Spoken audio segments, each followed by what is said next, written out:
Okay, well, welcome to the webinar Idea to IPO, Startups, Venture Capital, and Angel Funding in a Reopened Economy. My name is Roger Royce. I'm a partner with the international law firm of Haynes & Boone, resident in Palo Alto, California, heart of Silicon Valley. You'll notice that I appear to be sitting close to Sand Hill Road, which is actually where I am physically. I'm not too far, I'm a stone's throw from Sand Hill Road. And since we're talking about venture capital, let's see if you can see that, see Sand Hill Road. Since we're talking about venture capital, and probably a quarter to half of the venture capital is represented on that 1 little mile-and-a-half stretch of Sand Hill Road, that seems like a good backdrop. Presentation today again, for those of you just joining, Startups, Venture Capital, and Angel Funding. So before we get started, I would like to let you know that this is an Idea to IPO event. Idea to IPO is one of the largest startup meetups in the world, with offices, not offices, but let's say a presence all over the world. So people will be tuning in from all around the world here today. I want you to use the chat function to go ahead and talk to each other or talk to me during the presentation. I am going to present for 1 hour. I've got a bunch of slides. I won't get through all of them. Who knows, maybe I will. And after that hour, I'm going to take questions, and we'll have a discussion for another half hour.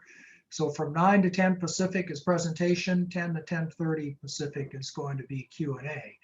If you have questions, type them in the Q&A box, and I will get to them at the end of the hour. Use the chat box for small talk. Use the Q&A box if you want to talk to me or ask questions. And I will be putting my LinkedIn information in the chat box in a little bit. Since wow, people are still coming in. As soon as we get more people, as soon as everybody's here, I'll go ahead and post to the chat box so you can all find me. We're live streaming this on Facebook. We're recording this. If you registered and signed up, you will get a copy of the recording as well as a copy of my slides. And if you want a copy of my book, I never bring it. Oh, here it is. What do you know? And a digital copy of my book, Dead on Arrival: How to Avoid the Legal Mistakes That Could Kill Your Startup. And by the way, if it kills me, this is the summer that I finish my second book on startups. I'm so close. I'm going to take the 4th of July to get it done. So pretty soon I'll have another book to distribute to all of you. All righty, so before we get started, I'd like to know who is here in the audience. We're doing this at 9 a.m. Pacific. That's kind of a new time for me. It's early in the morning. I think it allows our European friends to join. And so far, 100% startup entrepreneurs. Oh, no, we got some service providers, but 90% entrepreneurs, startup entrepreneurs. We got a few people from established companies. Okay, I guess you're shopping for startup companies.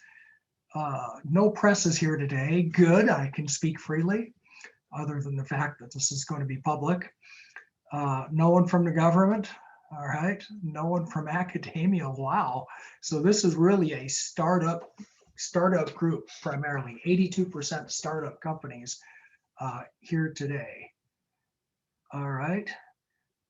You know, since we're at 9 Pacific, I would also like to know where people are joining us from.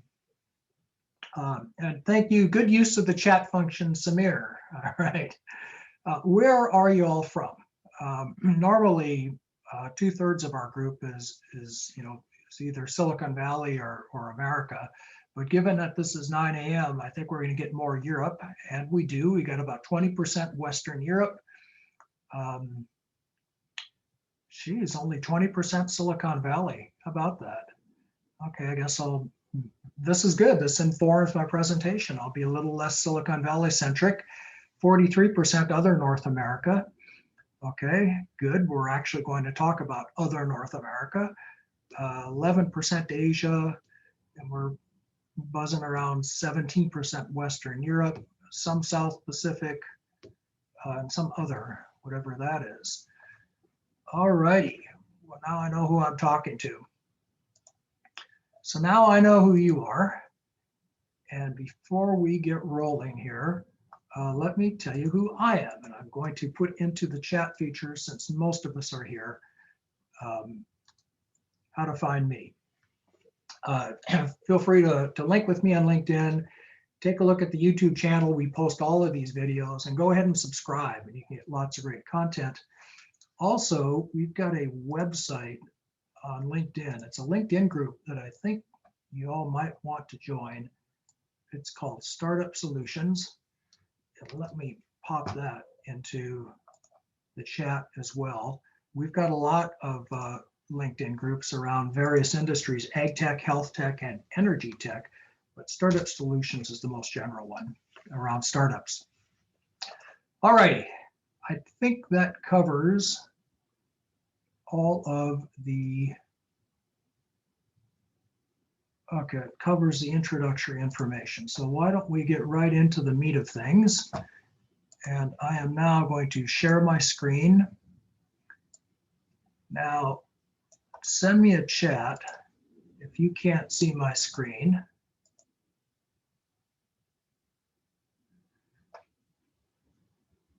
Or even if you can. Somebody chat me and tell me you're looking at Idea to IPO, Startups, Venture Capital. All right, Vera, thank you, Vera. You can see the screen. Adam says he can see it as well. Great. All right, so we're in business. First of all, this is not legal advice. I am a lawyer, but not everything I say has to be legal advice. I guess most of it is.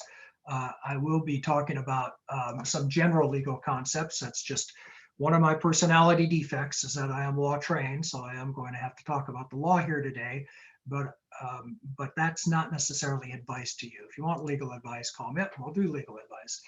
I know this screen is hard to look at, but this is the latest economic indicators I could find from The Economist.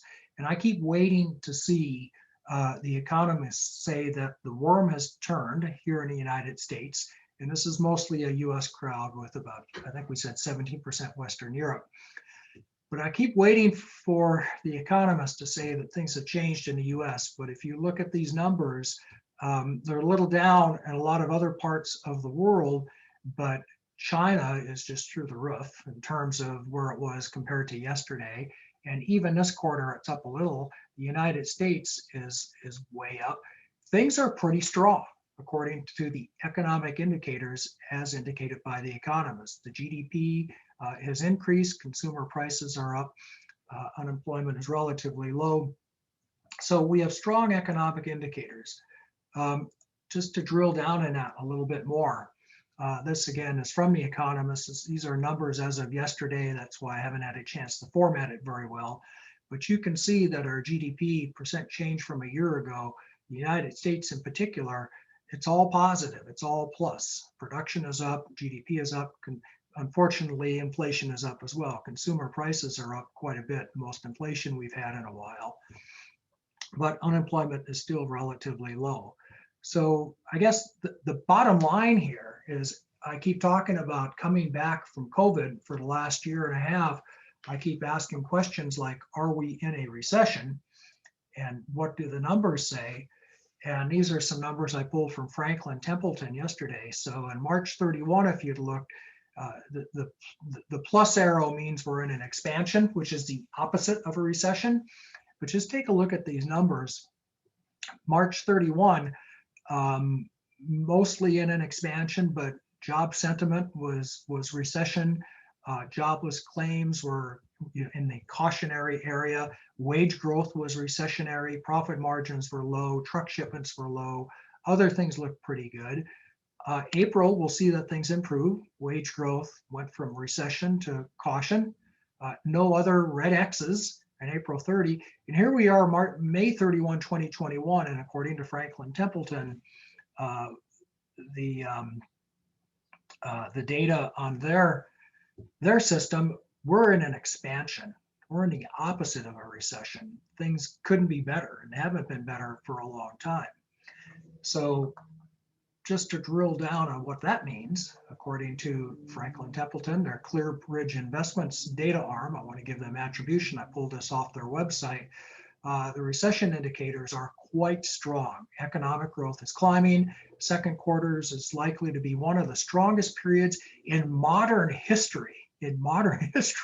So we're in pretty good times. We'll talk about why that is and what that means for venture-backed startups. But there's the website, and I'll be circulating these slides if you want to go take a closer look at where this data comes from and what it means, and especially what it means for us. Well, what does it mean for you, your startup companies? You've seen these slides already a couple of times. These are the 2020 funding numbers, venture funding, number of deals, amount of investment, $130 billion of venture capital, a new record in 2020. You've heard me talk about that before. And beyond that historical record, we got, and these are numbers from PwC CB Insights, we got into Q1 of 2021, and it says it looks like 2021 is going to be even another new record, because we're already at almost half at the end of Q1 as what we were for all of 2020. Before I leave that, I'll just tell you that there is still, and there has been, a tremendous amount of venture capital money in the market and venture capital investment. And the reason why I did a program with a very famous VC a couple weeks ago, and I asked him about this, and he said startup venture has never been stronger. And there's a lot of factors. Number one, the volatility in the stock market. People are very nervous about the stock market and what's going to happen. You know, if they say as the worm turns, crypto is very volatile. Real estate is a little too risky for people given what's going on. So that leaves a lot of money going into venture capital funds and therefore going into startups. That's what's been driving a lot of this. Taking a look at some of the volume, these are numbers from Crunchbase News.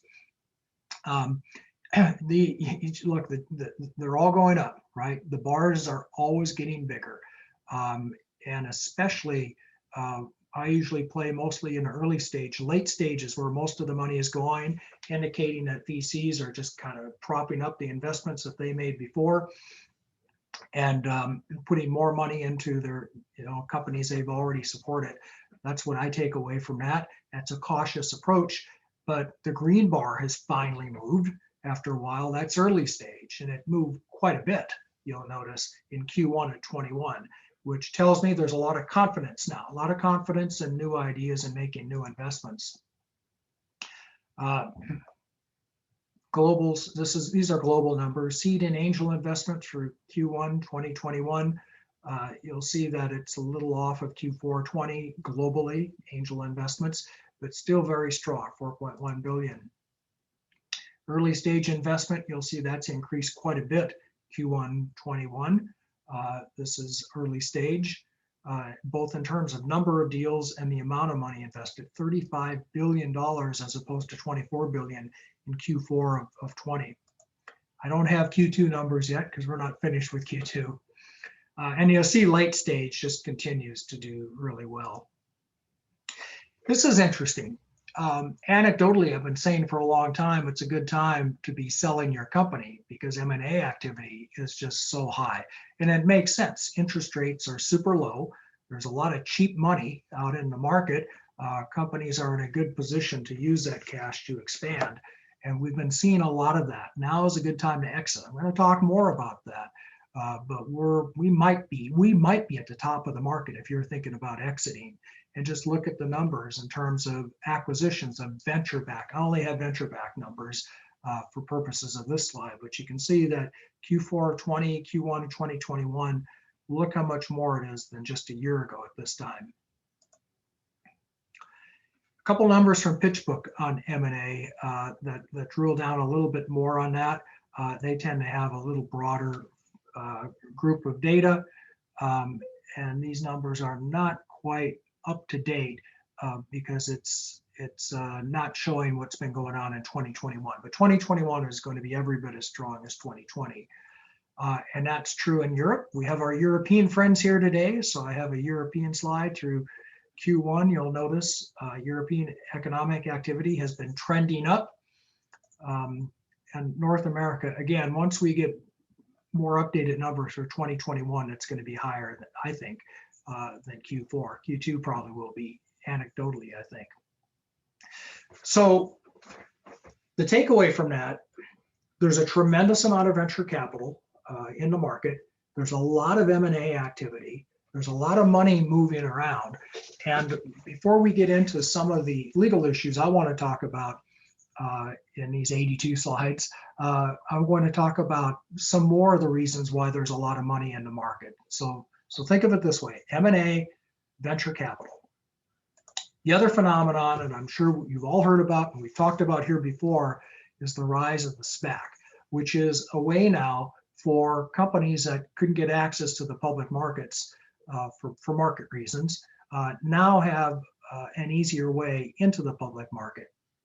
So a SPAC, for those of you who, just to level set, it's a special purpose acquisition company. It's a publicly traded vehicle. It's SEC registered, but it's nothing like what you have to go through to do an IPO.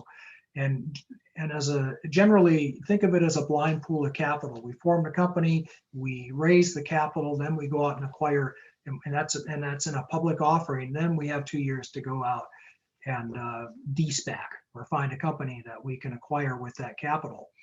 The investors go buy units, which are comprised of common shares and warrants. On those shares, a warrant is just a right to buy stock in the future, usually a low price. And if you think about it, the investor is like getting an option because of these warrants, right? And the SPACs also have redemption rights. So if the SPAC doesn't go out and finish an acquisition within its 2 years, they can redeem the investor out. So the investor can get their money back. So their downside is limited, but they have the upside potential because they've got the possibility of acquiring a company and then getting warrants on top of that. So it's a lot like what we call optionality. I like pictures. So here's a good picture I found from PitchBook on what a SPAC looks like. We've got public investors putting their money into the SPAC. We got our sponsors who are keeping, which could be 25% of this company for themselves. Tax issues all over the place around that. We won't talk about that today. Of course, there's always a banker in there taking a fee. They go out and they acquire the private company or maybe most of it. And that's the de-SPAC. And that's how that private company ends up going public in an abbreviated proceeding. We could talk for an hour about this. The only reason I'm raising it is because it is another way to liquidity. And 2020 was a huge year. Look at 2020 compared to 2019. Gross proceeds, from 13 billion to 83 billion. Here we are in 2021. We're already at, actually that number is even bigger today, but as of the end of Q1, we're already at 107 billion. So you can see that 2021, even though the SPACs were pronounced dead by a few pundits, I think they are alive and well. And again, here's some more pictures to show you what 2021 looks like just so far compared to historically. So the point is there's a lot of money going into acquisitions through SPACs, special purpose acquisition companies. All right, the next major trend I want to mention that's going to inform a lot of the planning, a lot of what we're going to do, is one that we've already seen here today, given that most of our attendees are from outside Silicon Valley. Usually when we do these, more and more I've noticed the attendees have been getting less and less Silicon Valley and more other places. And take a look at the blue states here, not politically blue, they're blue in terms of color on my chart from United Van Lines, because who ought to know where people are moving to but the United Van Lines. And you'll see that Arizona, Florida, some of the southern states, Tennessee, believe it or not, South Dakota, Idaho, Oregon. Oregon's a surprise, except they have a good tax environment up there. So there you can see that's where people are moving to, Texas for sure. And take a look where they're moving from, high up bound moves. The most significant one is probably California. So let's take a look at another chart from another source just to make sure we believe that. This again is from United Van Lines. But again, where did Americans move from? Well, they moved from California for sure. By the way, my home state of North Dakota also had a lot of outbound migration. I don't think that has anything to do with the fact that I used to live in the two places that are losing the most population. North Dakota had an oil boom that was diminished, so that explains that in the cold weather. California has got, well, its own problems, which has come in cycles, by the way. But what we're seeing right now, I think, in California is, number one, there's just not enough police. And I know personally a lot of people personally who are leaving San Francisco because they don't feel safe, because the crime rate is so off the charts. So that's number one. Number two, we have a high tax environment, and it's getting higher all the time. It's a high regulatory environment for sure. I do a lot of work with agriculture technologies, and I can tell you that we're somewhat unique. It's the only state in the country that regulates self-driving tractors for a while. Just think about that for a minute. That's the kind of regulatory attitude we have here. And a lot of companies, especially startup companies, they really want to be in a place that's going to have a little lighter hand, like the Arizona sandboxes. Arizona has a financial industry sandbox. So if you've got a fintech company, you can go to Arizona and the regulators will basically leave you alone. Utah has a similar thing for law tech, and a lot of other states are starting programs like that. If you're in crypto or tokens, Wyoming is doing everything they can to reach out to bring you into Wyoming. So you can see other states are trying hard to get companies. And of course, Nevada's pitch has always been, we're not California. That's about all they ever say when they pitch, and they're right across the border. There are a couple other reasons I'm going to get into in a minute, but I'm not going to get political here. I'm just going to say that California has lost population. Companies have realized that they don't need to be here, especially with Zoom. This event, in fact, that we used to do here live in Silicon Valley, we'd get 20 people, 30, maybe 40 people that would come to our events. We get hundreds now that can attend by Zoom from all over the world and access the same content. So I think the fact that people are comfortable with this medium has also had a lot to do with migration. Why does that matter? Because the VCs have followed suit. And up until last year, every VC and every angel group and every investor I talked to, when we talked about investing outside the state, some of them, it was just a flat, hard no. Others, it wasn't a no, but it's like, it's got to be pretty darn compelling because I'm in the center of the startup universe. I have a lot of choices. I'm going to see the best companies in the world. Why would I go to Reno if I can just invest right here? That attitude has changed a lot. That attitude has changed a lot. And I'm seeing VCs, a lot of them, investing across state borders, investing in companies, in founders that they have never met in person, never met. Think about that. That would never have happened 2 years ago. And in fact, we're seeing a lot more international investment as well. And hopefully we'll have a chance to talk about that because that raises a lot of international tax issues. But there's far more of it going on now than there has been before. And now there's this thing that we used to talk about years ago called the PFIC, Passive Foreign Investment Company. It's a bad tax result when you make a passive investment in a foreign company that has a lot of cash, not a lot of operating assets.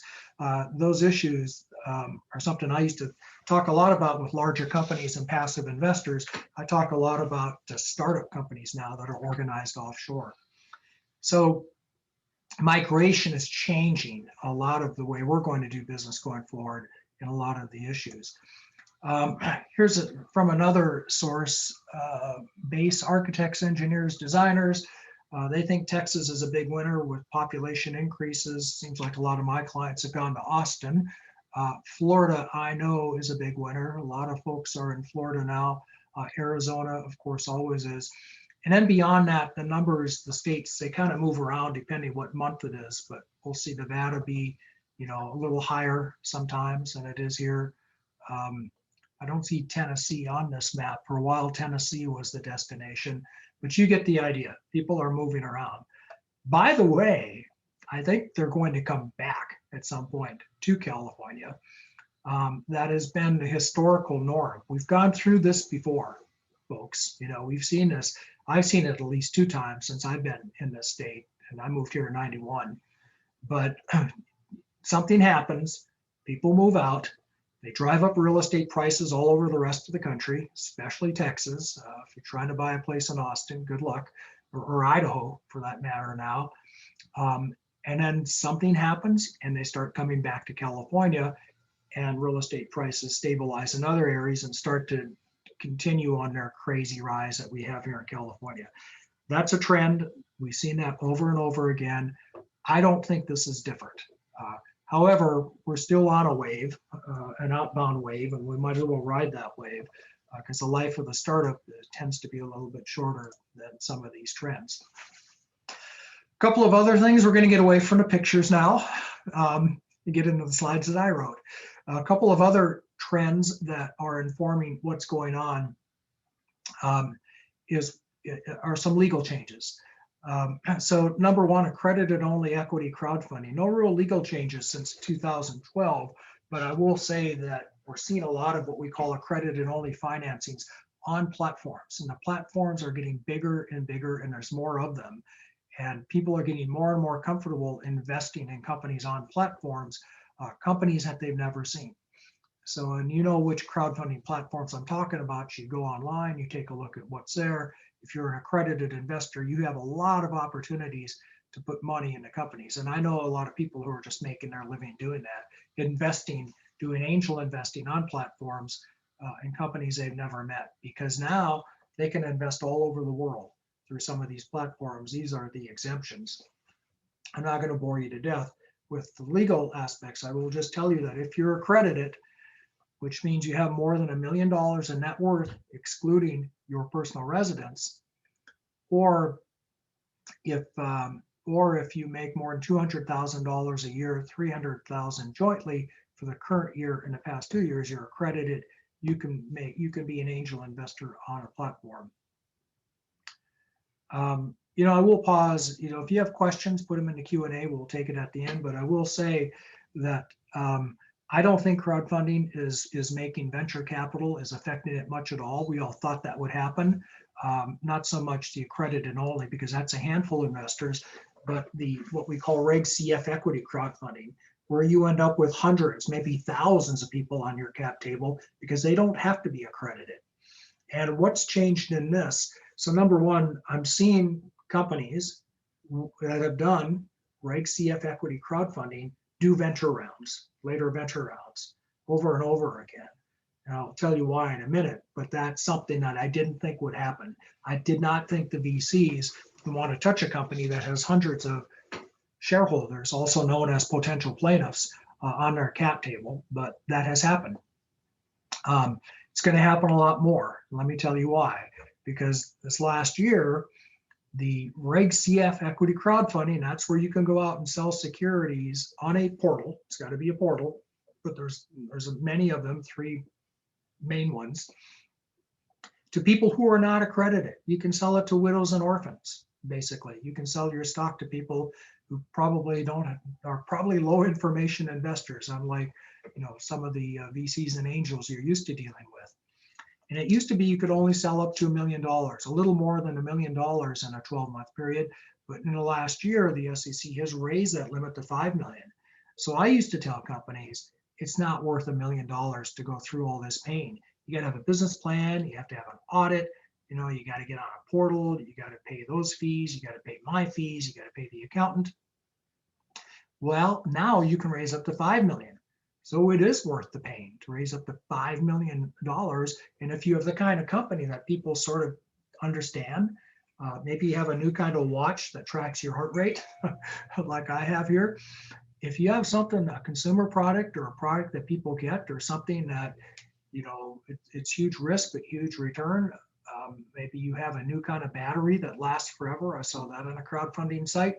Then this is the kind of company that maybe can do a successful CF, because people will gamble on that, or they'll understand that, or they'll think they understand that, and they'll put a little bit of money into it.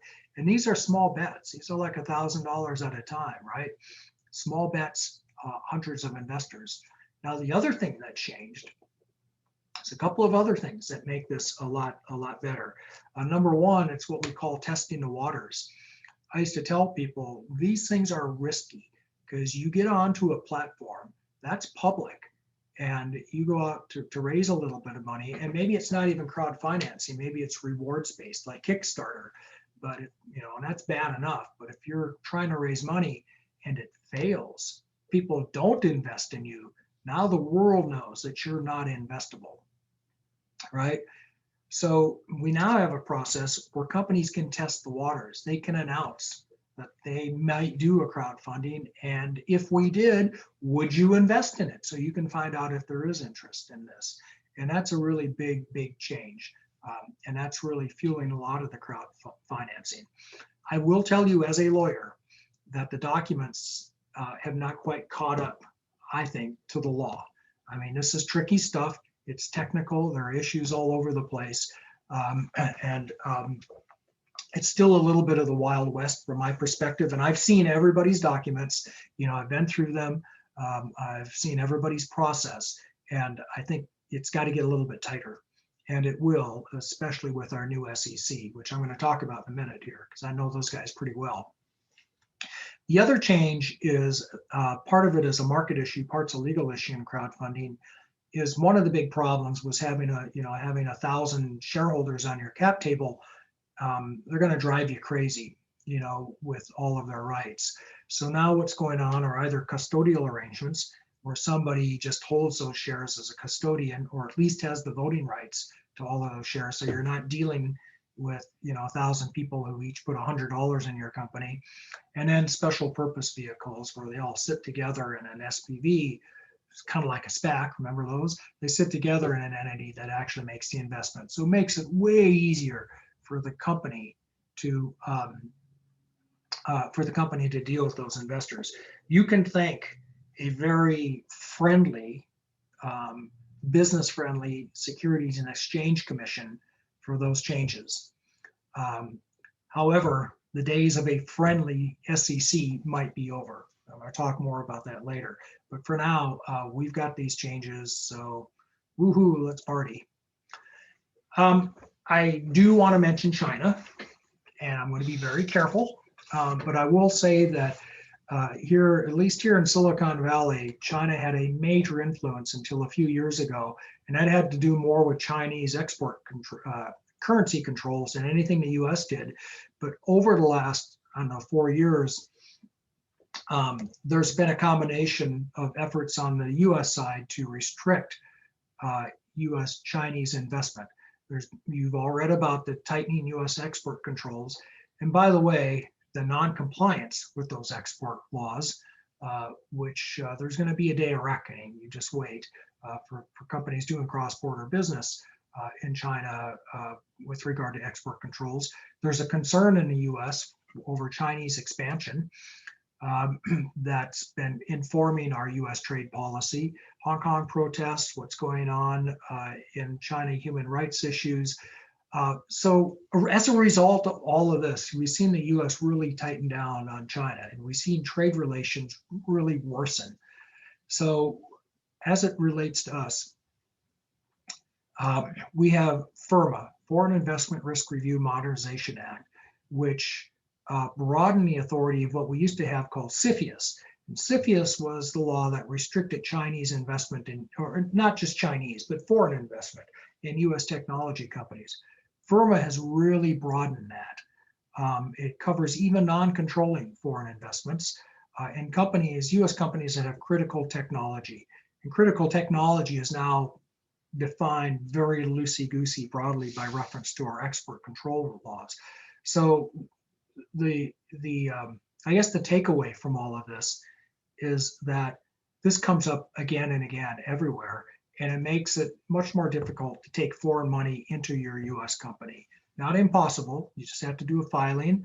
Sometimes you have to get an approval because those filings and notices are mandatory now. It makes it more difficult. It's another hurdle. And the result of this we'll talk about is that direct investment from China into the US has gone way down and is continuing to go down. It went way down even in 2019. I don't have today's numbers, but I'll tell you anecdotally, I used to do a lot of Chinese investment inbound. We just don't see that very much. We've also had some reforms in our export controls that have affected exports to Asia, but not as much. So here's an example. Trade between the US and China is still pretty strong despite all our best efforts, because we do have trade deals with China, but investment from China into the US is very low. It's a lot lower than it has been. And I just don't see that coming back anytime soon.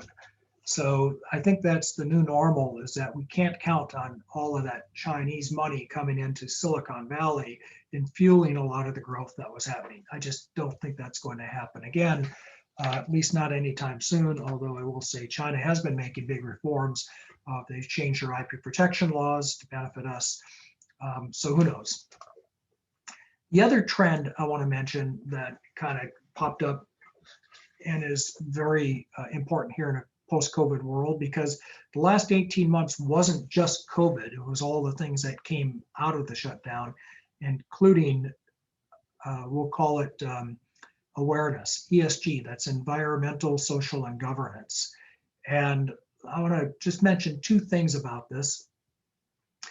Number one is what this means for the funds themselves. And the source here is Sonnen Capital. You can take a look at the website. But this is the schematic that you most often see when people describe impact investing or ESG investing. And we're seeing a lot of venture funds being formed around ESG. Again, environmental, social, or governance. And that could be, for example, climate change. That's a big one. Those funds have been around forever. It goes through different words. Could be clean tech, could be climate tech, could be energy tech. Check out our LinkedIn group. It's Silicon Valley Energy Tech if you want to hear more about this.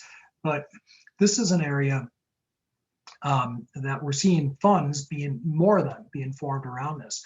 But it's not only environmental, there's also social goals. And we've seen funds that have been formed around what is called racial equity. So those funds are out there.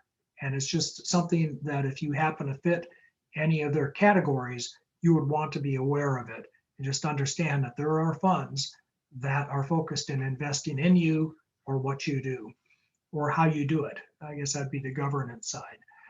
So I'll leave it at that, except to say that the second part of this, one is the fund side.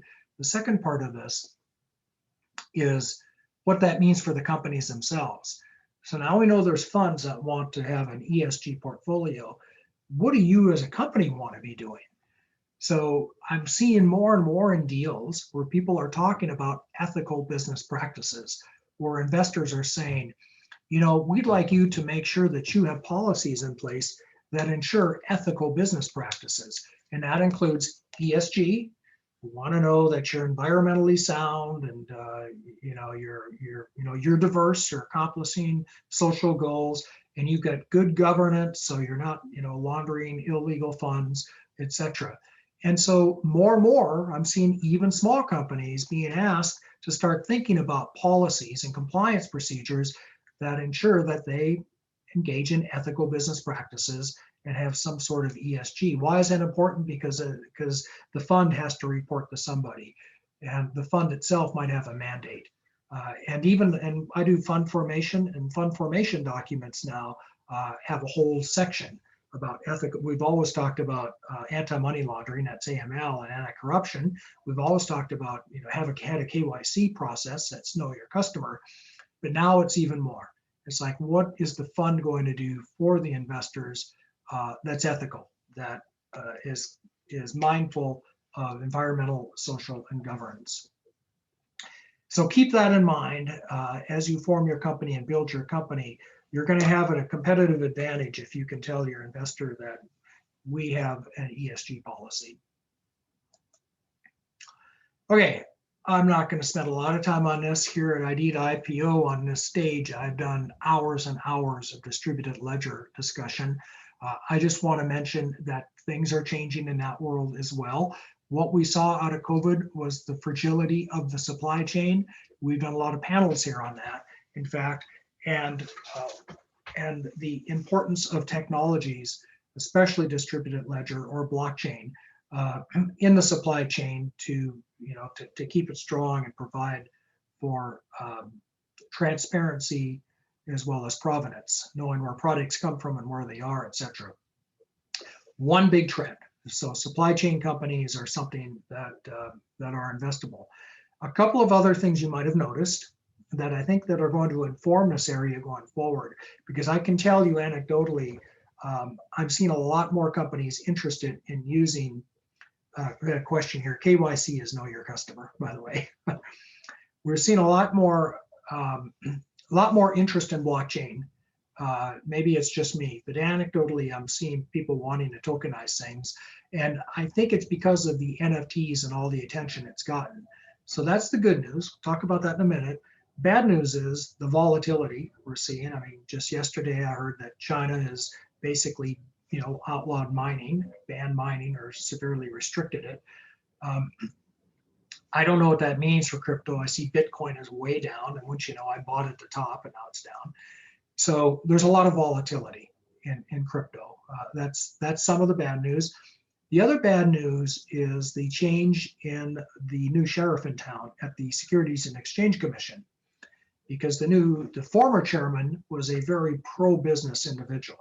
The current chairman knows quite a lot about blockchain and quite a lot about crypto, and has told me, because he spoke to my class a couple years ago, that he views this as, first of all, not that big an investment class, that it requires the same level of attention that other investment classes have gotten. But secondly, that it requires regulation. And that may be good, that may be bad, I don't know. Ask yourself, the example he gave me is that we live in a world where there's not enough stoplights when it comes to crypto, and we need to put up more stoplights. So do we need more stoplights in this space so we can avoid more car accidents? Or do we need fewer stoplights so that people can actually get a car on the road and drive it usefully? And do we need a stoplight that's always red? Or might it be nice if it turns green every once in a while? I don't know, but I can tell you that we're going to see more regulation in this area. That's my prediction. Now, NFTs. I think that's what's been driving some of the renewed interest that I'm seeing in blockchain and tokenization, especially security tokens. What's an NFT? You probably already know. If you're here, it's a non-fungible token, meaning that it's a token tied to a specific asset, usually a piece of art, and it represents digital ownership of that asset. It's built on Ethereum right now, and they represent ownership of that asset. Now, just like in the real world, somebody can own a Picasso, but people are out there making copies of it and selling those copies. That doesn't mean you don't own it. You still own it. And you could have the legal right to go stop them from making copies if you wanted to try to chase everybody that did that. So it's a similar concept to that. And of course, the numbers are just, they're crazy. They're just incredible what people are paying and the stuff that they're paying for to own. And what they're creating. People are creating NFTs to monetize their tweets, for example. Bill Shatner has an NFT, a whole series of NFTs. He's got one. Bill Shatner has an NFT, which is an X-ray of his teeth. Go figure. People are paying for this because they want to own it. It's like art. Some of them do it for the love of art. Some of them do it to help finance the medium and, help out the artists, I guess. And some of them do it as collectors and speculators because they think these things are going to increase in value over time. I did find a pretty good blog post on this. I gave you the link, and that's where this photograph comes from, that you might go take a look at. I think it's a really kind of good, lighthearted explanation of NFTs. Why do I mention that? It's because I think this is one of the reasons we're seeing blockchain-based technologies become so popular. Holy cow, we're at 9:45. I haven't gotten into the legal stuff yet. Some of the successful sectors, given all that's going on, where's the money going? Here they are. It's what you might expect. Housing might surprise you a little bit. And almost anything is financeable now. Bill Reichert from Pegasus Capital, he told me a few weeks ago that even nail salons are investable now. He said they used to say that they would invest in anything but a nail salon because every other business is scalable. Well, believe it or not, there's a nail salon that got venture funded, within the last month, because it's got a way of scaling, and that's about all I know about it. But almost anything is investable, but these have been the successful sectors, it seems, right now. Now, let's get into some of the legal issues that you need to think about. Post-COVID, what are the things that we are seeing? What has changed now? How is the world different? And let me just focus on a couple of things. Number one, remote employees. We all got used to working from home during COVID. And during that time, some of the states have cut us a little slack. And I'm in California, so I'm going to use California as an example. California had an emergency order, and as long as there was this emergency order, if you're a non-California company, but your employee happens to live here in California, and that employee needs to stay home because we got an emergency order and can't go to your office and across the border in Incline Village, well, California wasn't going to hold that against you and tax you in the state just because of that. Well, that emergency order is gone. So now we have employees. So you're a Nevada business, but you got employees all over the country. You're going to have nexus all over the country. That means you're going to have payroll taxes you're going to have to withhold, and also unemployment taxes in all those states where people are working from home. Potentially, you got to check the laws of every state, but this is generally what could or will happen. You're probably going to have nexus, income tax nexus. You're going to have to pay income taxes in those states based on different factors depending on the state. You may have sales taxes. Now you're going to have to collect sales taxes into the state because you've got people there. And you'll have a business tax requirement. And I've been seeing that more and more. I've got my California clients coming to me with notices from states all over the country saying, hey, Fort Collins says I have to get a local business license. I mean, I've never even been to Colorado. I just have somebody who decided they want to work from there. Well, I got bad news for you. They're right. You do. You're now in that state. It's not the end of the world. It just means we need to get compliant. And please get compliant. It costs a lot less to do it now than to have your acquirer in an M&A transaction tell you that you should have been doing it for the last 5 years. And then finally, everybody got way sloppy about trade secret protection. When employees started working from home and started taking files home, they started leaving them on their laptops open, in their kitchen while their roommates are walking around. We all need to be super careful about trade secret. We'll get, maybe not today, but I do a whole presentation on legal issues, and trade secret for most of you, whether you know it or not, is one of your most valuable assets. And that is that secret process that you have. That's that thing that you have that you know how to do that other people don't know how to do, that you haven't patented, so you haven't told the world, but it's only secret, it's only valuable because you've taken reasonable measures to protect those secrets. So how do you do that when you have employees walking off your premises with your trade secret because they're working from home or accessing it from someplace else? So there are ways, and we need to think about that. You need to put in place a policy, especially for remote employees. I want to talk about employee contractor because a lot's gone on over the last couple of years. Now, for those of you who are on my chart that have moved out of California, you may be in a state that has a whole different way of determining whether the people who work for your company are employees or contractors. And generally, the federal test is what they call the economic reality test, and it's who has the right to control. It's more of a common sense test, if you ask me.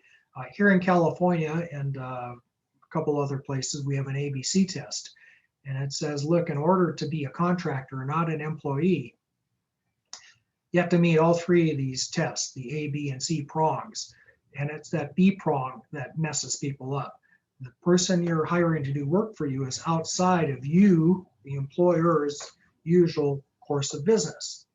Talk about that in a minute. That's the California test. The IRS has a control test, and then state law is all over the place. They all have different tests, but most of them are closer to the control test than the ABC test. So why am I telling you all this, and why is this a big deal? Well, because,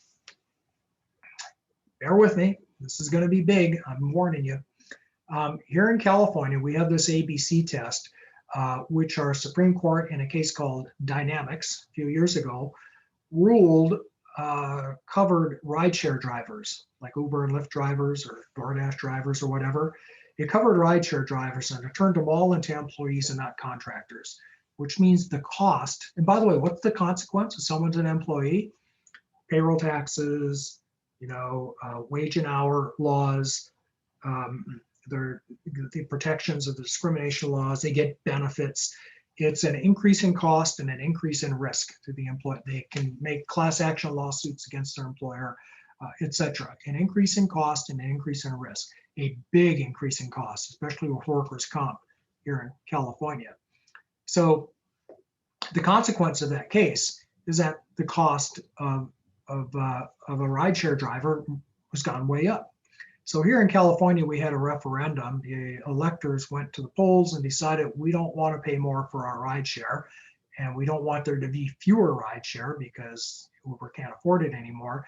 So we're carving out from our law that makes all of these people employees, we're carving out rideshare, but that left everybody else. And then the legislature crafted close to 100 exemptions from this rule, which make no sense at all. If you ask me, it just depends on who had the strongest lobby. Nevertheless, we have a very aggressive enforcement agency here in California that is enforcing the laws as written and treating people that you might think in California are contractors, treating them as employees, requiring you to do workers' comp and payroll taxes and benefits and on and on and on. Most of you are not from California, so why am I telling you this? That's a California thing. In fact, it's one of the big reasons so many people are, that California lost population, probably. Certainly a big reason a lot of gig workers had to leave the state. And I know a lot of them. I can tell you that is a real thing. It really did happen. Think about it. You're sitting in Lake Tahoe, and if somebody in Nevada wants to hire you, they all of a sudden have an employee in California, or they can hire somebody across the border in Incline Village and not have a California or any kind of employee. So their cost goes way down. They don't have an employee. Who are they going to hire? What are you going to do? You're going to move to Incline. That's what happened. So I'm telling you this because Joe Biden loves this plan. He loves this idea. He has made it part of his campaign, and it's right in his plan. You can read about it online. The Biden plan for strengthening worker organizing, collective bargaining, and unions. And he believes there ought to be a federal ABC law. He believes the California law should be the law federally. Now, if you think that's far-fetched, because we have a pretty moderate Senate right now, I will tell you there is a bill that was introduced in the Senate, hasn't gotten anywhere, but this could happen.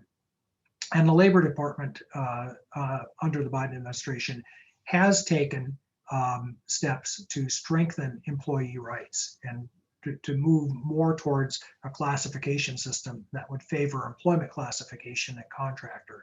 So you need to be mindful of this, keep an eye on this. I can tell you that one class action for misclassification will take your company, easily can. And we do a whole presentation on that if you want to tune into some of our recordings. Let me move on to some other things. For those of you moving out of state, you're going to find out here in California, if an employee, we would laugh if an employee was ever required to sign a non-compete because it's not enforceable here. Non-solicitation agreements are even have to be very carefully crafted. And then thirdly, here in California, the state really encourages employee mobility and the ability to move around and go from one state to another. That's not quite the case in a lot of other states. Here we've got a labor code provision that says that if you, the employee, if you come up with an idea, if you did it on your time and using your facilities, you didn't use your employer's computer or their office, and it's not related to what you're doing for your employer and didn't result from work for the employer, well, that's yours. And you can go create a startup company around that. I've done that 1,000 times, right? That we could not have done that in another state because of the California Labor Code 2870. Well, other states might not have that law. And it'll surprise you, you know, how many other states don't have anything like that. So you may end up signing a contract in another state, assigning a lot more of your work to your current employer than you think. You may also sign a non-compete. If you're in a state like Texas or Minnesota, you've probably signed a non-compete, which means you couldn't go launch your own thing that competes with your employer anyway. And you've likely signed a very tough non-solicit agreement. California, they're a little fuzzier because we encourage employee mobility. So I raise this because of everybody working outside this state. It's a different legal regime. You need to consult state law. By the way, we did a whole presentation 2 weeks ago on the differences in California and Texas law for startups, since half my clients have moved to Austin.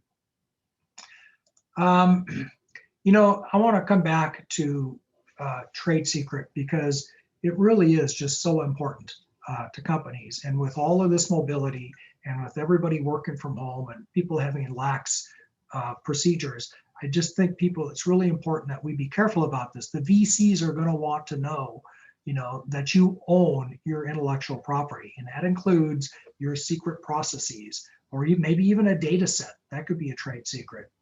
So number one, do you have a policy, a trade secret policy? The employees, they'll sign it and read it, and they know it, right? And they promise to comply with it. Do you have really strong NDAs with all of your employees and invention assignments? If this secret, can it be reverse engineered? If so, are you able to at least silo different parts of the secret so that no one person can walk off with it? I will tell you, when your employees leave, your trade secrets walk off the premises with you. So you need to take, part of this is legal and part of this is just practical. Do you have really good cybersecurity in place that can avoid anybody from accessing it? And trade secret, keep in mind, it could be your customer list. It could be your customer specifications. That's a big one. And not only, and it's a frequent ground for litigation. I'll just warn you. So be careful about trade secret. You know, in addition, I just want to mention trademark. This is nothing new. This has always been true. It's not a post-COVID thing as much as any more than it was a pre-COVID thing. A couple of post-COVID things to keep in mind as we wind down here. We're way beyond the PPP loans. You might be in second draw. What I want to point out, more importantly, is something people are forgetting about is the employee retention tax credit. This is way more available than people think it is. And this is a credit for payroll taxes for wages paid to employees right up through June 30. And it applies if you had a full or partial shutdown as a result of an order, or if you lost 20% or more of your quarterly gross receipts. And it's a little counterintuitive. It's worth looking into. It's a huge benefit. It's a huge credit. And I'm just finding that a lot of companies are not claiming the credit that could. Now, if you got a PPP loan, you may be limited if that PPP loan was used to pay those wages and then was forgiven. But still, there's an allocation issue and you need a good accountant to do this. So we're getting towards 10 o'clock. What time do you have here? I have 9:59. So I'm not going to get into the last half of these slides when we actually go into actual venture capital terms. We do that over and over again at different presentations. Come to our presentation on preparing yourself for venture capital, or you can watch our video or access our slides on my YouTube site, on the exact terms of the financings. For now, I'll leave you with regard to financings, that the venture market is very hot right now. You might be in an industry that is now ready for venture capital that might not have been before. There's a real question here as to whether you should take venture. If you're the kind of company that does that, we talk a lot about that in some of our other presentations. And also just understanding how VC economics has changed now. All right, there's a lot of money chasing deals, tremendous amount of money chasing deals. They have to hit home runs for sure, but they don't have to do it in Silicon Valley. They can do it anywhere. And partly positioning for venture, think about the role of ESG. Now, I want to make sure people have time to, whoops, I'm going to stop sharing. I want to make sure people have time to ask their questions. So I am going to go to questions. But first, I want to make sure that everybody can find me. So let me put in the chat. Actually, I'm going to give you a couple of things in the chat here. First of all, this is me. If you're an ag tech company, check out our Silicon Valley Ag Tech. If you're a health tech company, check out this page. If you're an energy tech company, oh, maybe I've exceeded my welcome in chat, huh? Check out this page. Where's my ag tech page? Hold on. Yeah, check out our ag tech group if you're an agriculture tech company.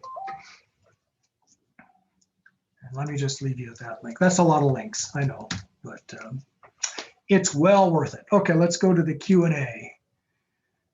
So somebody asked if San Francisco is considered Silicon Valley. I don't know. I don't consider it Silicon Valley. But you know, a lot of the my startup companies have moved up to San Francisco. The Sand Hill Road sign is basically here in Menlo Park where I live. It's interesting because San Francisco as a city, I think, has really lost a lot of people and has lost a lot of startups, but not necessarily to other states. We've seen a lot of them just move to outlying areas where they're not within the city. I think that's what your comment is referring to. All right, let's see. Couldn't China become Silicon Valley because they have more headroom to grow in? My experience with China is that China is already Silicon Valley. China's like 100 Silicon Valleys. I spent a long time since I've been to China, but just traveling around, especially in certain industries, they certainly are very advanced in AI. That's, you know, we talked about that during our export control. I do a lot in agriculture technology. I can tell you that that is a major priority in China is feeding their people. So you see agricultural centers all over. In fact, they've gone so far as to build a complete replica of a smart farm that they found in Iowa in China. That was several years ago. And there are several facilities. In fact, I've done full multi-day presentations on agritech in China. It's a big deal. So I think, yes, China is a big market. It can't be ignored, and we do have to deal with it. Okay, question, does Reg CF allow for shareholder agreements that assign voting rights to management? Yeah, it does. And that's what's being done currently these days. Proxies are being used. You know, and it's kind of surprising because I wouldn't think anyone would want to invest in stock if you don't get the voting rights, but it shows you how wrong I can be as an investor. That's why I'm a lawyer, you know, and not a client. But yeah, it allows for that. And we're seeing that pop up more and more in Reg CF deals. What's your opinion on tokenized equity? It sounds like a great idea, doesn't it? I mean, especially if we can get away from having to have stock ledgers, which are always wrong. They're just always wrong. They just are. I don't care. Don't blame me. It's not me. It's just that stock ledgers are always wrong because people, you know, they die, they transfer their shares, they forget to sign stuff. Numbers get transposed. If we can just put this all on the blockchain, I think that would be great just in terms of transferability.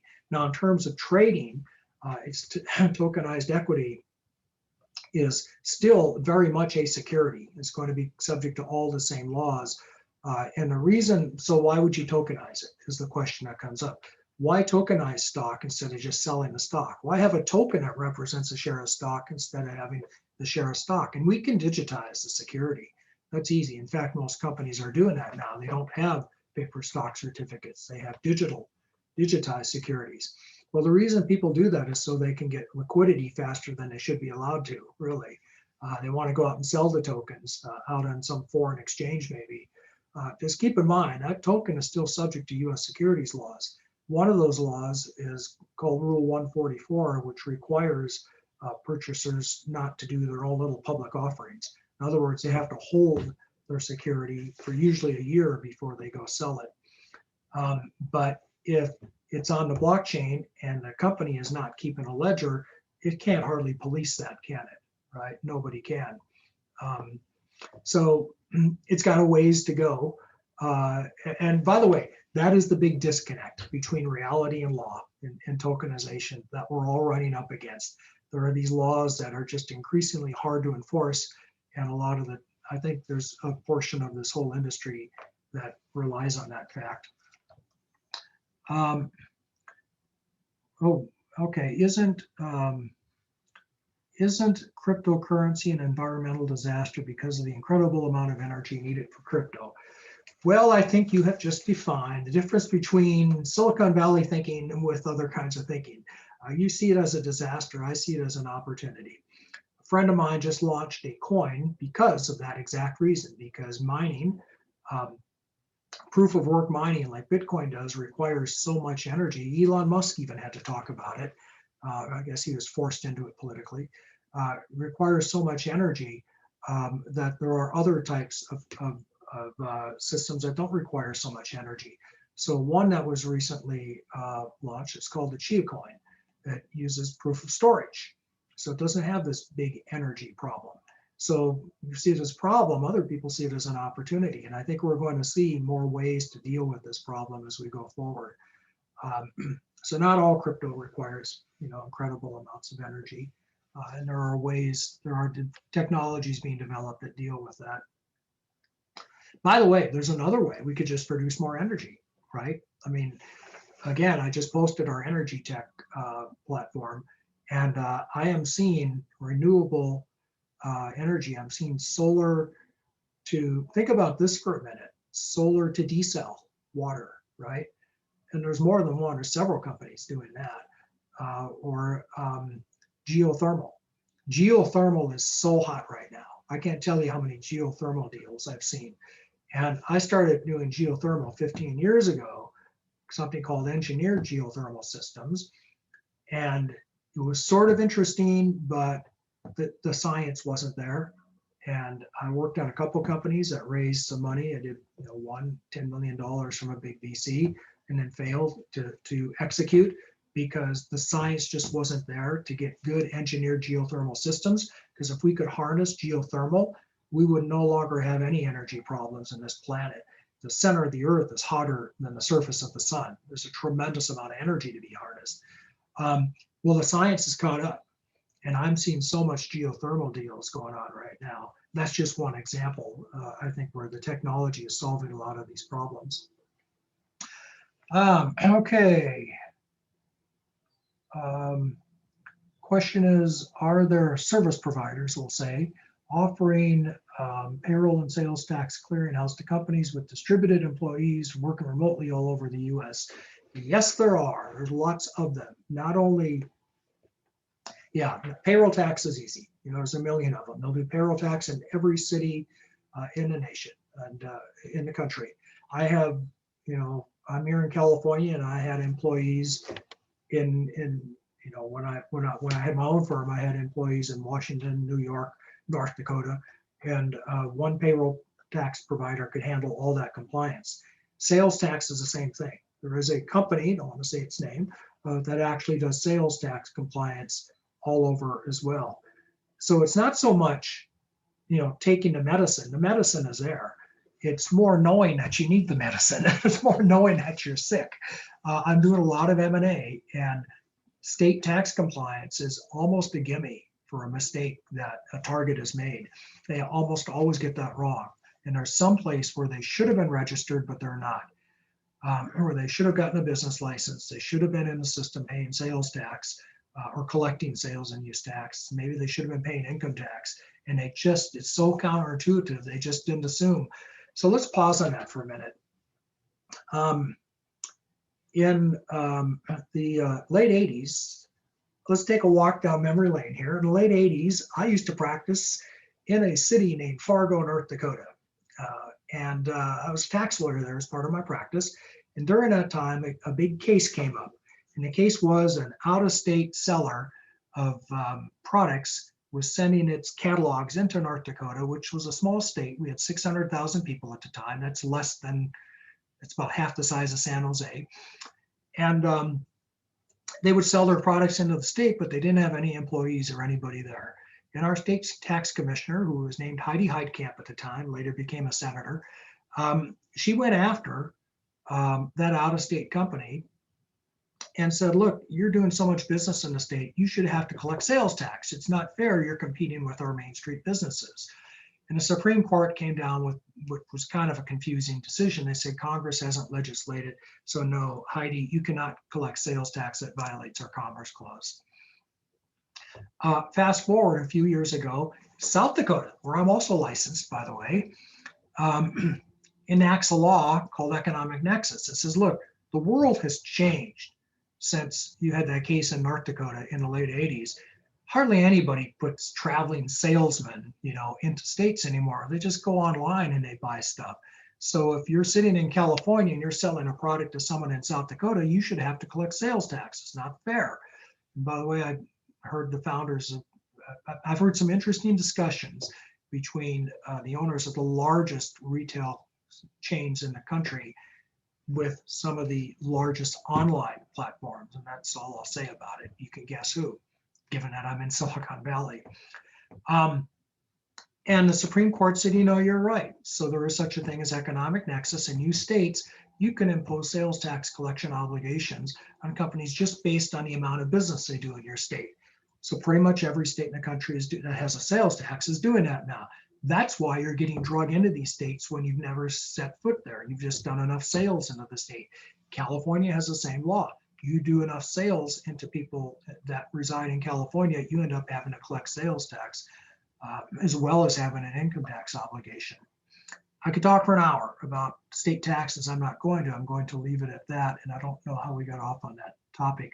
Oh, are there companies that can help you with compliance? The answer is yes. And you should talk to those folks and you should do the analysis. If you're doing a substantial amount of sales, by substantial, if you're more than 100,000, you need to check state law. You should check it out. How do we research existing logos for trademarks? First, you do a Google search. Then you go online to the Patent and Trademark Office and do what they call a knockout search. Then if still nobody has your mark or your logo, then you go ahead and you do the registration, and some examiner will tell you if you're wrong. The YouTube link does not lead to my channel. Uh-oh. Rats, must have posted the wrong link. Okay, well, I posted a couple since then. If that's still not working, tell me. I'll make sure you get it. What's your view about the best cost-benefit forms of taking financing for early stage startups? Preferred shares, promissory notes, or safes? First of all, venture financing is really expensive. Selling equity is really expensive. That is the problem with venture money. The problem with money generally is that it's so expensive. You have to give up so much equity to do that, and that's going to cost you a lot. Think about it. VCs have to hit home runs. They have to have 10x to 100x returns. That's pretty expensive money. You only take money from VCs if no one else will give you that money. So yeah, if you don't have to take venture money, you don't take venture money. You, on the other hand, and when would you not have to? If you've got cash flow, then you can go get debt, which is super cheap right now, 1%, right? So you go borrow money and you pay a 1% return. But if you're the kind of company that has cash flow, you're not suitable for venture. First of all, it's too expensive. And secondly, you're not growing fast enough. They're not interested in you. You're not interested in them. On the other hand, if you don't have cash flow, you don't have EBITDA, you might not even have earnings, but you've got a big idea that could be humongous. Think of Uber and Lyft and DoorDash and Airbnb before they existed. You've got a big idea for a company that can be really big. Then you might have a choice. Now the middle ground here are the convertible notes or the safes. And what that is, it means that you've got a big idea, but you're not far enough along where you've got a valuation. And if you're going to sell stock in your company, you need to value the company so you can value the shares of stock. So the traditional reason for doing this is maybe not so true anymore, is that we're too early to value, but we need money. So I'll tell you what, you give me $100,000 today, and I will give you stock in my company tomorrow after the VC comes in, and we do what we call a price round. It's a sale of stock, and we establish a value. And because you got in early, we'll give you a discount to what that VC is paying. And we'll even put some protections, what we call a cap, a valuation cap on this. to make sure that you get a certain minimum percentage of this company. That's how we always do it at early stages, just always. You would always do that now rather than trying to price the round and taking your chances on valuation and going through all of the expense. Because that early round, it's all going to be turned into a pancake when the next investor gets in anyway and be replaced by their documents. So I say always, but there's exceptions. There are some people that really want to have equity and they want to price the round no matter how early it is. And sometimes we'll make that concession. Now, as between notes and safes, ties into mobility. Here in Silicon Valley, where I am, it's all safes. It's all safes. I mean, we've kind of gotten over this whole promissory note thing a long time ago. Once you get outside of this valley, you're going to see more convertible notes. The difference is a note has to be repaid and it has to bear interest. If it doesn't convert, it has to be repaid, right? But here in the valley, we recognize that if it doesn't convert, that means something really, really bad has happened and there's nothing left to repay the note. So why go through this fiction that someday it's going to be repaid? We all know it's not going to. It's either going to convert or become worthless. That philosophy has not been picked up outside of the valley. And companies believe that, investors believe, especially outside of the valley, that the companies they're investing in, they can either convert or maybe repay. All right, if you operate a startup abroad, how do you deal with tax issues back to the States? How many hours do you have? So let's say you're a US person and you own shares in a foreign company and it's a foreign startup. You have to be cognizant of a couple different tax regimes. One called Controlled Foreign Corporation, CFC, that would tax a portion of what they call bad income of that company back to you, the US person, at your high individual rate. Another one is what came in 2018 called the GILTI, Global Intangible Low Taxed Income. That income, which is almost all other income of that startup, it's taxed back to you, your pro rata share. Those are really bad results. Those laws are there to discourage you from forming your company offshore and to instead form it here. On the other hand, let's suppose it's not a controlled foreign corporation. In other words, you have foreign founders, so you own less than 50% of it, and your non-US founders own more than 50%. So now you're not in that bad regime. And now you've got this other issue that I mentioned that people, it's a sleeper. People miss it. They don't get it. They don't understand it. They don't believe it, called passive foreign investment company. And what that means is that you're a US person, that means citizen or resident, and you own shares in a foreign corporation. And that foreign corporation has either too much passive income, interest, dividends, gains, or too much passive assets that produce income. So think about it. Your foreign company is a startup. It just did a big financing. It's sitting there with almost 100% cash on its balance sheet. It's a PFIC, right? Now there's an exception for startup companies, but the exception is a little tricky to claim and not certain at all because it depends on what's going to happen over the next 2 years. So the moral of the story is you need to pay attention to these issues. It's trickier than you think. And if you miss it, if you completely blow it, it's not the end of the world. If you're a PFIC, you know, there's ways to deal with it. There's elections you can make that are not great, but not as bad as it could be. And if you're a CFC, you just need to report your share of income, which should be zero if you're a startup, right? Yeah, somebody mentioned what's driving China's ag tech push. It's definitely food safety is part of it, and then food security is the other part, just feeding their people, absolutely. It's a national security issue. Okay, I have a kind of a long question here. I believe this question, I'm going to come back to that. I don't understand it.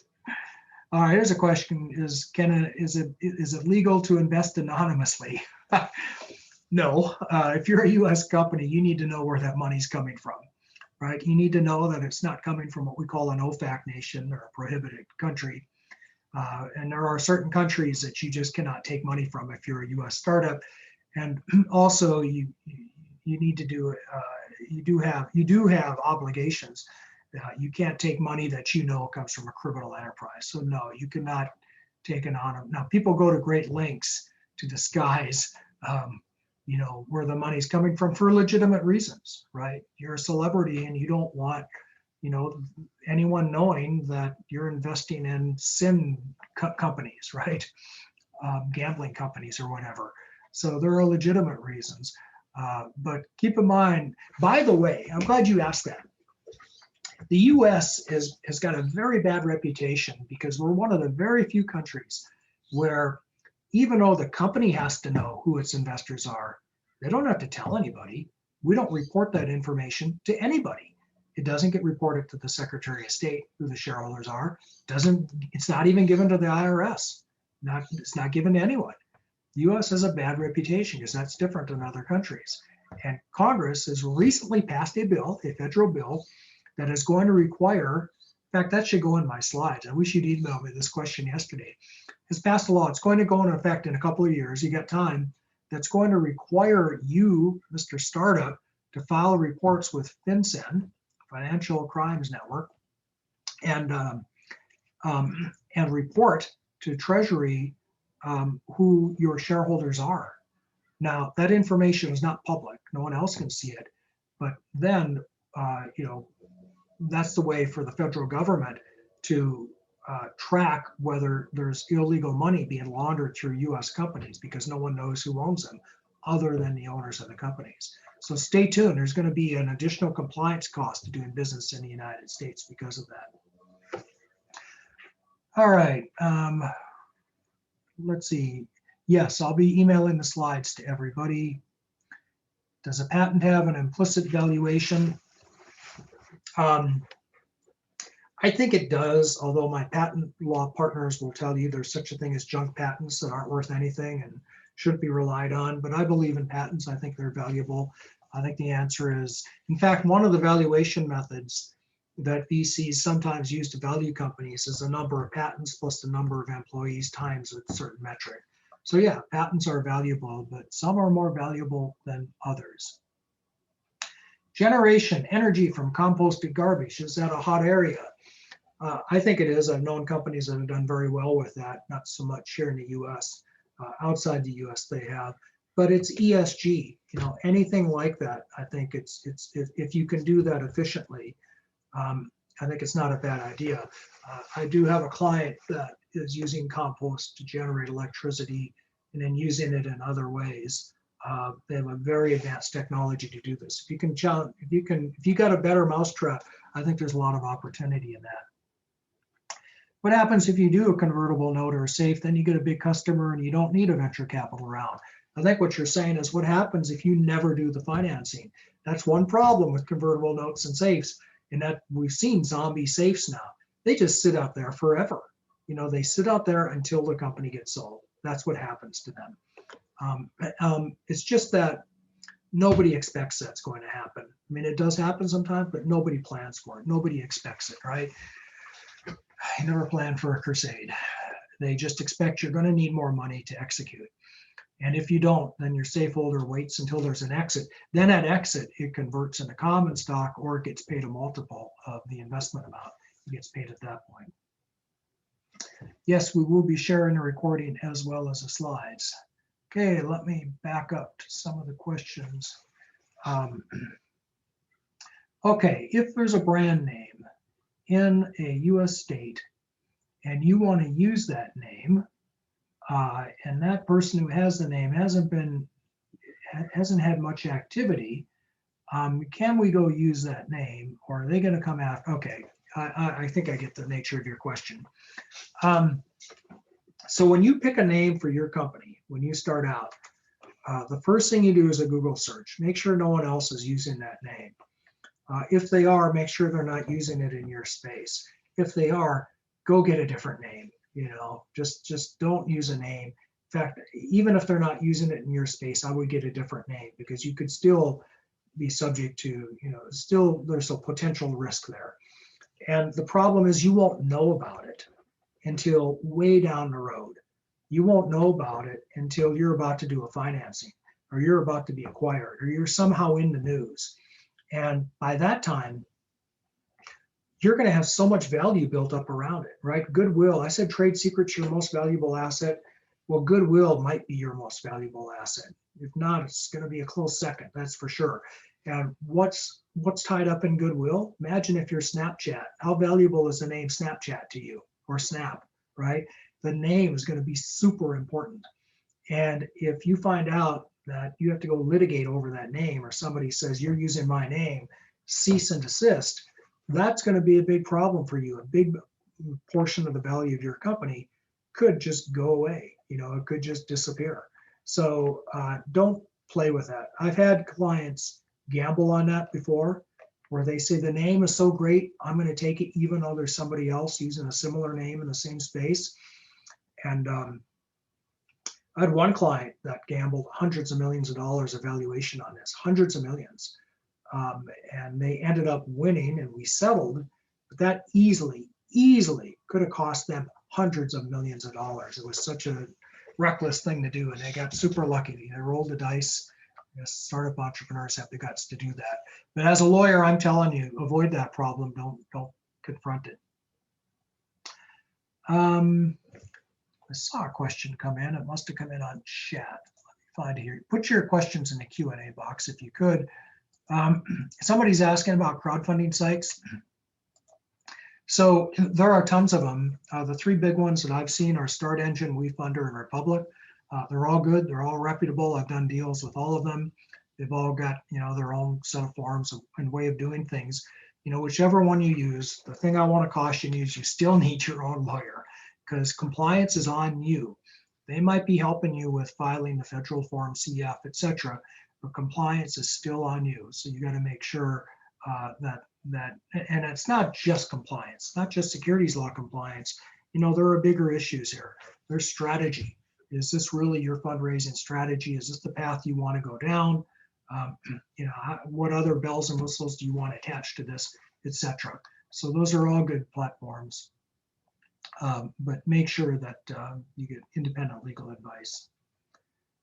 All right. Do I need to get permission to the person who created the font that I use in my company logo?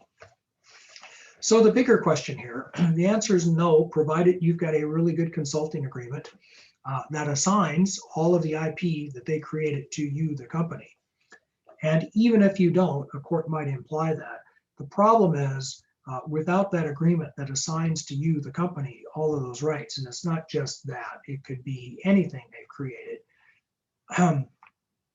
The person who created it might have a non-exclusive license to use that IP going forward.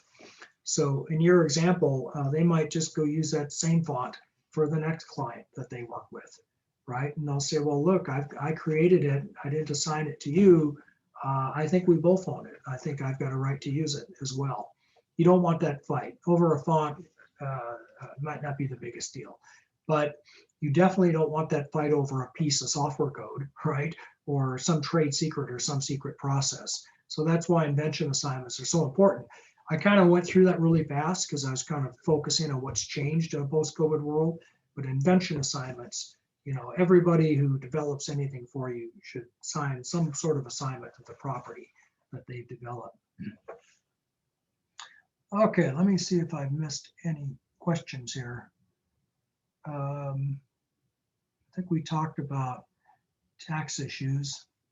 The other thing I'll mention about that is it goes the other way as well. If you're a non-US, because we've got a lot of Europeans here today, if you're a non-US company doing business here in the US, we do a program here once in a while how non-US companies can move to the US, but you may become subject to tax even though you're sitting in a foreign country just by virtue of the fact that you're selling into this country. Now, if you're like an Amazon reseller and you use Amazon, they'll help you with that tax compliance burden, right? But you need to be aware that you still have the burden. And almost always what we'll do for a non-US party coming into the US, we'll form a US subsidiary and have that US subsidiary enter into any contracts that it wants to engage in the US. It's not just sales tax, it's also to isolate the foreign parent from income tax liability and isolate it also from non-tax liabilities just from doing business here. So keep those things in mind if you're coming the other way. Okay, with that, we are at the top of the hour. I want to thank Idea IPO for hosting this informative webinar. Now, somebody said my YouTube channel wasn't working, so let me try it one more time before I log off here, because it should work. Oh, darn. Oh, that's our AgTech channel. Hold on here. I'm going to post this before I log off. Let's try it. Yeah, this one for sure. I know for sure this one will work. All right, I'm going to post this in the chat. Again, I'm going to thank you all for being here. I want to thank, again, Rob and ID to IPO for hosting this. My name is Roger Royce. I hope that you will subscribe to our newsletter, subscribe to my YouTube channel, join our mailing list, join all of our LinkedIn groups, and stay tuned because we do this frequently. So again, thank you, and we will see you next time.